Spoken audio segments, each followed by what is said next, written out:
How's your fun poem coming along? This is the third and final of these films. In this one we'll look at sound, how you can create an atmosphere and add texture to your fun poem.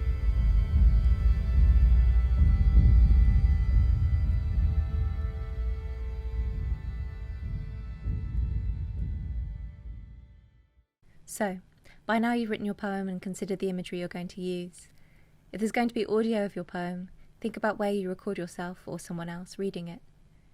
As I said in the first film, I'm recording this audio on my phone, under a duvet, to try and eliminate as much background noise as possible. This is how it sounds outside of the duvet, in the hallway, in the bathroom, and walking around outside. Where you decide to record depends on how clean you want the sound to be. Try a few places and see which fits your idea best. Remember, places with lots of background noise can confuse the viewer, and they might miss a vital part of your poem. You can always add ambient sound after.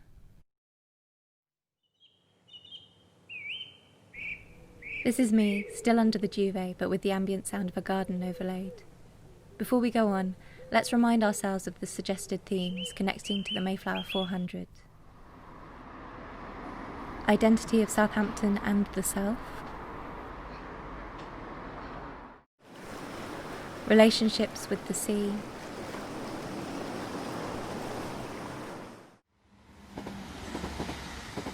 Journeys and migrations. A celebration of the people of the world. Southampton as a gateway to the world. If your poem is about Southampton, you might go to a few key places to record some sounds that you can use later. Or you can find loads of sounds online. Remember to always check the copyright rules and ask for permission. You might feel the audio of your poem doesn't need additional sounds, that it's better on its own. That's fine. You could consider adding sound before or after the poem to set the mood. In the motorway service station film poem I showed you in the first of these films, there is very low ambient road noise behind the poem. But before that, we chose to set the tone with footage and sounds from inside the car, including the car radio. This is the beginning of that film poem.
It sets the mood for the poem.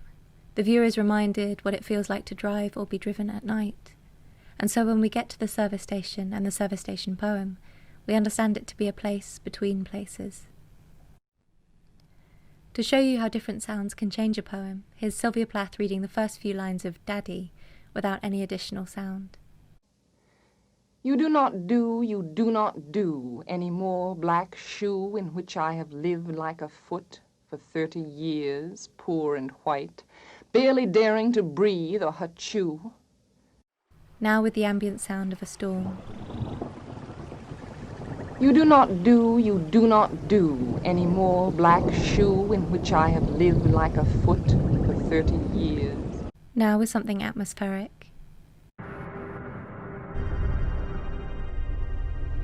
You do not do any more black shoe in which I have lived like a foot for 30 years, poor and white, barely daring to breathe or chew.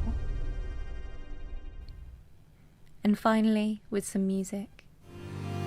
You do not do any more black shoe in which I have lived like a foot for 30 years, poor and white, barely daring to breathe or chew.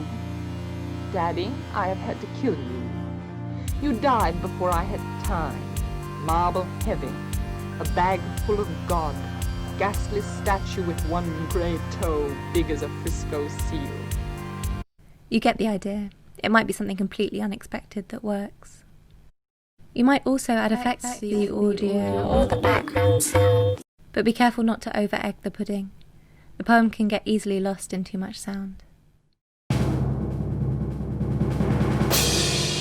You do not do any more, black shoe in which I have lived like a foot.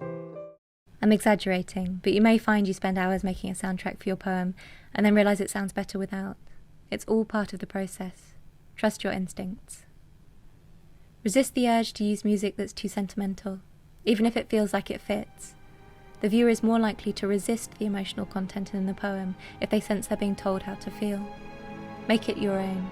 Find the sound that expresses what you want to say, not what you think you should be communicating.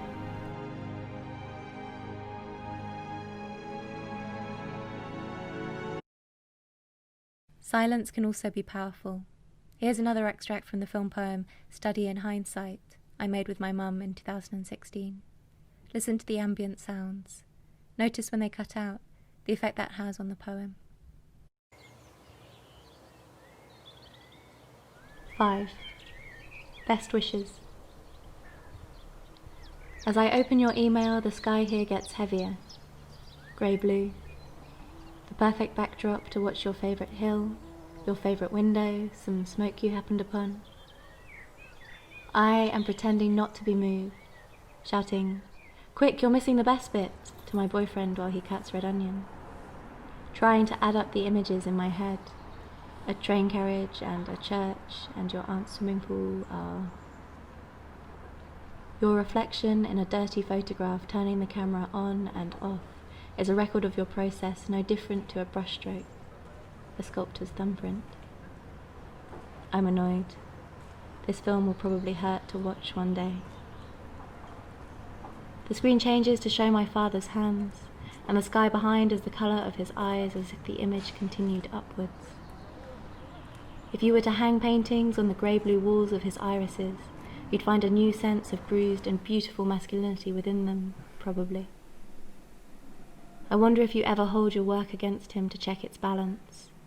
You understand better than anyone I know the weight of colour. It makes sense that you would be with him. Nemi, Mum, I'm watching your films, feeling the mass of each image differently, feeling your carefully measured out colours, trying to answer your email with something substantial. While my boyfriend in the kitchen cuts red onion, which I suppose is just another way of finding that weight.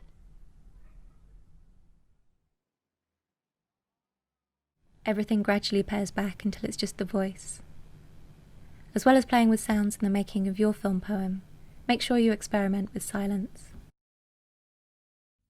Once you have your film poem finished, check everything is timed right and there aren't any bits that feel louder or quieter than others unless it's on purpose.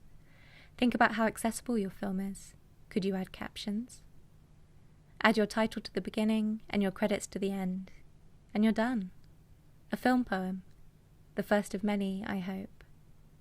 Don't forget to send it off before the deadline. Good luck, and thanks for watching.